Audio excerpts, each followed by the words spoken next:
साहेबांना दोन शब्द बोलावे असे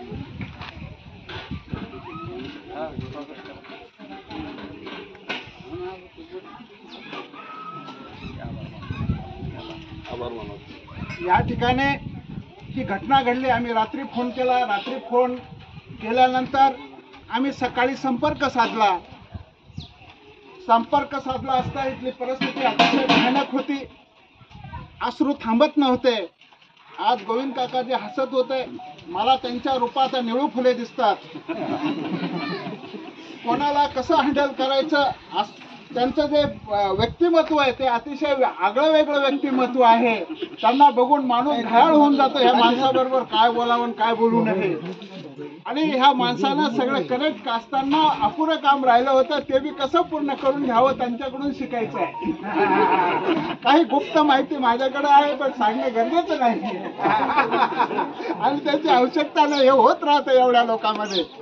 आणि पण काकांनी सगळं काय हँडल केलं असता। सगळ्यात त्यांचे मधले बंधू जे आहेत, लहाने बंधू जे आहेत, त्यांनी खूप उदारपणा दाखवलेला आहे।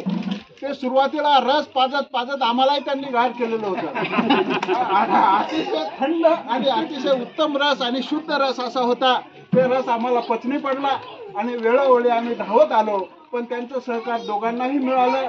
आणि तुम्ही एवढं घर बांधण्यापेक्षा तुम्ही स्वतंत्र घर मोठं बांधा, मोठ्या दिलानं त्यांनी कबूल केलं। त्यांचं सुद्धा आम्ही स्वागत करतो। आणि या सगळ्यामध्ये छोटा सगळ्यांचा मार झेलणारा असा माधवच होता। कोणी त्याचे मामा कुठे, नारायण शेठ, ते तिकडे मामा आहे।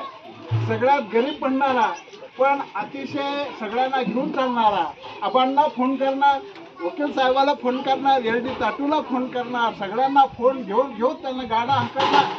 खरं तर बैलगाडीवर दोन्ही जर बैल ताणत असतील तर ती बैलगाडी तिथपर्यंत पोहोचत नाही, पण हा गडी अशा शिवळ्या मजबूत केल्या होत्या या गड्यानं की तसं ते ढकलं पाहिजेत आणि गाडी इथपर्यंत। आणि ह्या गावातल्या लोकांनी म्हणजे ह्या आपण सगळ्यांनी जी प्रतिज्ञा घेतली, खुदी को कर बुलंद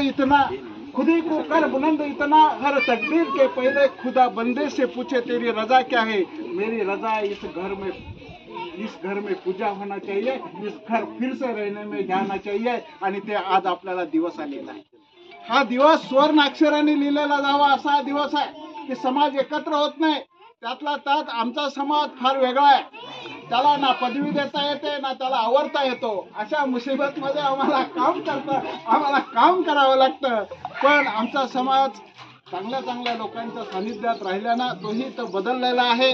आणि सगळ्या मिळून, गावा मिळून, सगळ्या समाजा मिळून एक मोठं स्वरूप या ठिकाणी प्राप्त झालं। या सगळ्यांच्या वतीनं मी ह्या ठिकाणी तुमचे अभिनंदन करतो। आणि शेवटचं आबांनी या ठिकाणी बोला, यानंतर रामू काकांनी दोन शब्द शुभेच्छा बोला।